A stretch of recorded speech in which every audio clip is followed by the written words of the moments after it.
There's always been a first in history. May it be the first man to land on the moon, or any other historic event.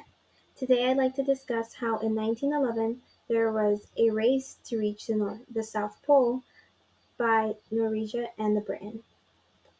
I remember stumbling across a Vox video titled The Deadly Race to the South Pole, and this picture caught my attention. This one right here. There are key details in this picture that I'd like to later discuss in my speech, but first I'd like to introduce myself.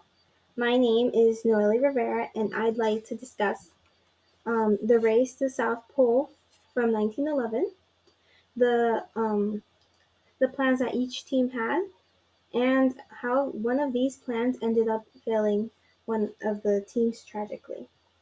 Now let's look into both teams.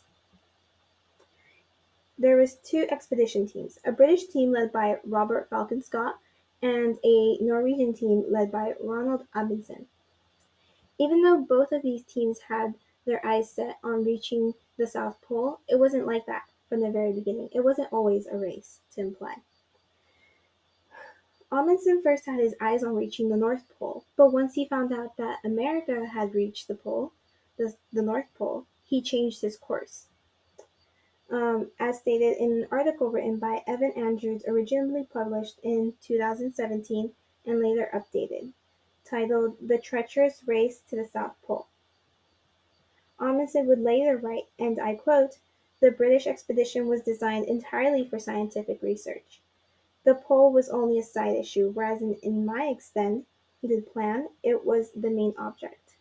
Therefore stating that for Scott and his team, it wasn't their plan wasn't to reach the South Pole because they were already in Antarctica conducting scientific research, and reaching the pole was only a side quest for them. While for Amundsen, it was the main quest for him, something that he expired to do. Records show that Scott's plan included to use ponies for travel, while Amundsen used team dogs. Not only that, but was also stated to be expert skiers, according to a blog post by Cynthia Smith from the Library of Congress in 2021. Now let's take a look at the picture again that we first saw in earlier. Now this picture shows Scott's team reaching the South Pole, but unexpectedly, if we we see up here, there's nothing up there.